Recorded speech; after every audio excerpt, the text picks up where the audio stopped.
The practice day of the German SailGP at Sassnitz was chilling to watch.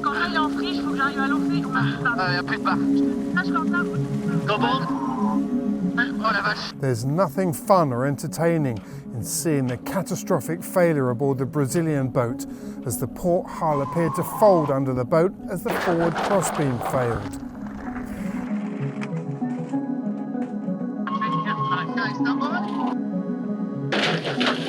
The crash brought back memories of San Francisco in 2013, and that's not something we ever want to see again.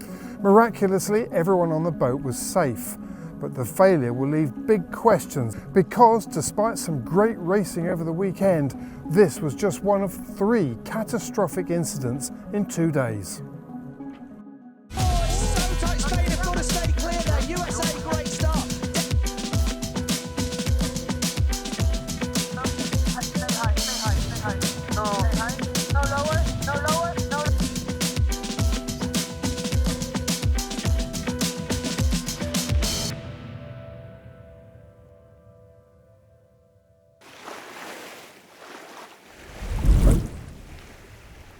And then before you know it, the next minute you just hear the boat underwater, the cracking, and the thing folding in on top of you. So it's a little bit scary because at one point you're there trapped a little bit under the netting and trying to figure out how you get out, but you react quickly because we've obviously had a lot of good safety training to get us in one piece. All the crew kind of look after themselves and we get safe, but obviously we're all gutted that we're not going to be racing this weekend for almost. So we're happy everyone is okay, but we're distraught. We feel like we've had a great week's training and in a really good spot. So we're upset we're not racing, but we need to take all the positives from what we've had and learned this week and take them forward to the next event. Oh, it's obviously frustrating that we're not going to be able to race, and how it affects us, I'm not really sure. It probably means we end up with no points for this weekend. But I think our focus is really now on when's the boat going to be ready, or what new bits do we need, and how fast can we get back out on the water, because it's a race against time. There's not long until the next event, and we want to try and be on the start line. And if that's not possible, then we have to look at what we need to do to get back on the water as soon as we can.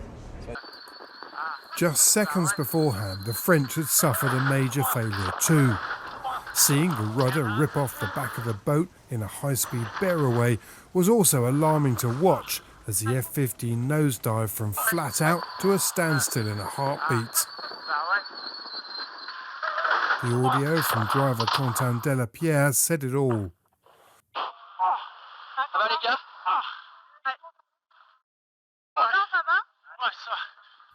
There is surely a point where the display of the risks that are at stake make uncomfortable viewing, and the practice day hit that threshold.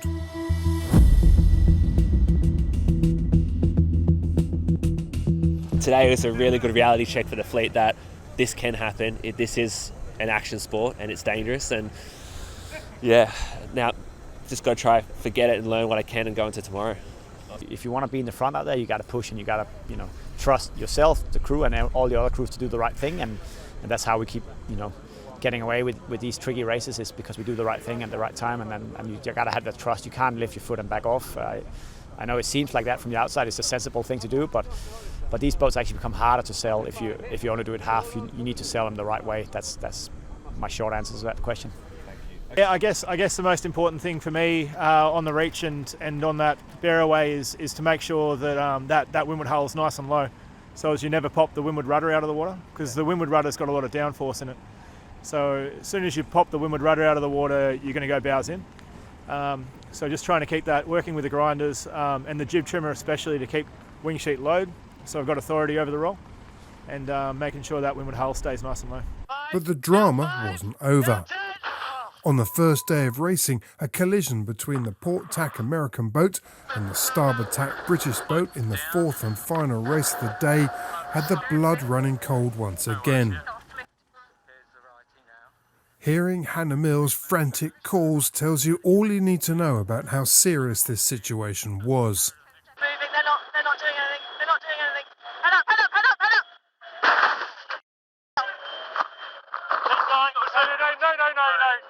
Okay, coming down 5, down 2, down 5, down 5, down 5, down 10. Oh.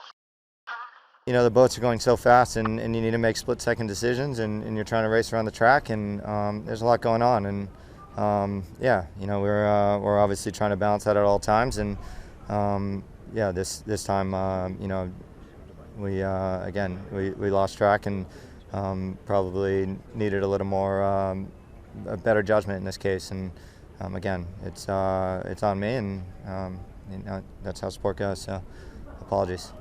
Yeah, an unfortunate incident with the Americans. Not quite sure exactly what went on. You know, the boats were going at those directions for some time. We were on starboard for some time. Looks like they had someone there, but you know, I guess main thing is everyone's safe, and hopefully we'll be back racing tomorrow. The hull's pretty damaged on the port side. They went through the hull and through the mid deck, so it's pretty sizable hull. You can fit your body through it. But yeah, I think structurally that's the thing. Hopefully they've missed the bulkhead, so we'll be okay. It seems likely that it'll be a while before we hear what was to blame for the Brazilian and French failures, but it's understandable that some question the increase in power that these boats are developing with new foils. Whether this was the reason that the Danish team managed to raise the outright speed record by 4 kilometers an hour to 103.93 kilometers an hour, that's 56.12 knots, is unclear. But there is no question that these boats are getting quicker by the season. Nikolai, congratulations. You got the new speed record in SailGP. It's 103.93 on that Barroway. Oh yeah, no thanks. Sorry, I have a lot of people talking to me, but yeah, no thanks. It was a really good puff we got there, and I knew we had the chance. So I left the can on the whole time just to see if we can eke it out and get a bit extra. So now it was good. It must feel good to be fighting back at the front. It's pretty gnarly out here though. Yeah, super happy. We still have a lot to learn, and I think you saw our second race where we also got onto the front. We got caught up and we're improving, so that's good to see. Everyone's looking at data in between races. We're getting faster and faster. I mean, we know we have some catching up to do with the T-foils, but I think we're doing it as best we can and as fast as we can, and I think that was a good improvement, that race, compared to some of the earlier races. But whatever the chatter at the moment, from record breaking to incredible comebacks, this was not a good weekend for SailGP and will surely have left many teams nervous about their machines. What was truly remarkable was how those that could get back on the horse did so. The Brazilians were out, but the French, who'd seen their skipper head to hospital for checks, were back on the water with their top man back at the wheel and their boat repaired. The Germans pulled off an impressive home win in the first race, with the Brits second and the Americans third, and the French delivering an eighth. By the boat.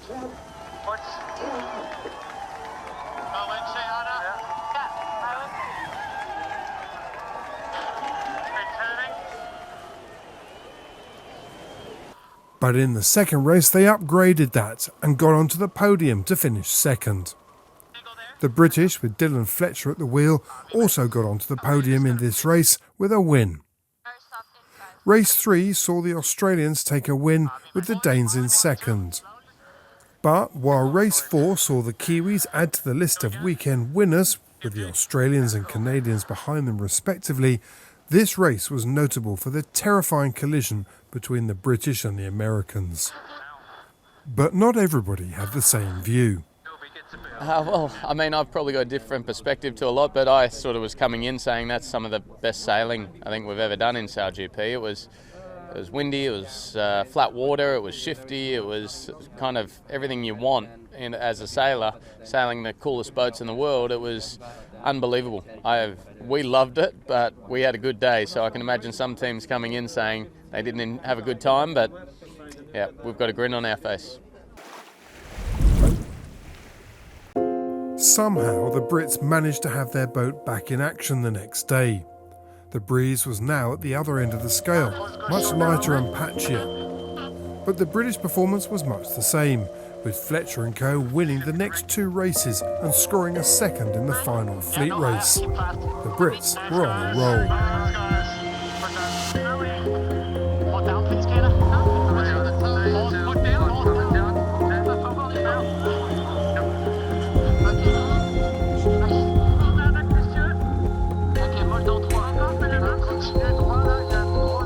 And come the final, they were joined by the Australians and the French.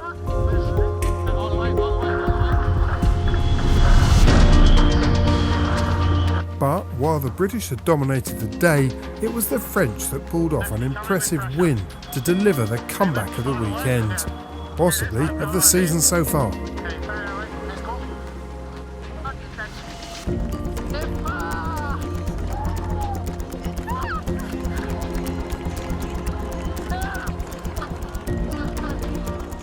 However you describe it though, this was the first event win for the French this season, and they had plenty to celebrate.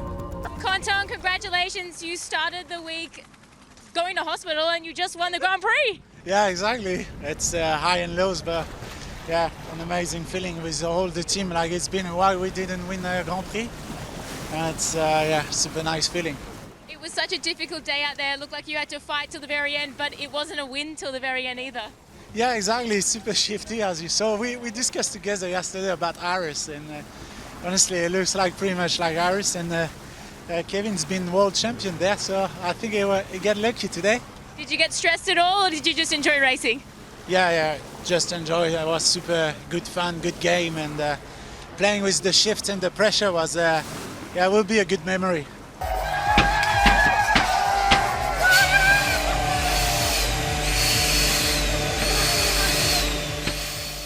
The weekend's result sees the Australians return to the top of the overall leaderboard, tied on points with the Kiwis, with the Brits in third and the Spanish 2 points astern. It might be a cliche, but the fact is it's tight at the top this season. In fact, the tightest we've seen so far. But going forward, there are still some big questions to answer.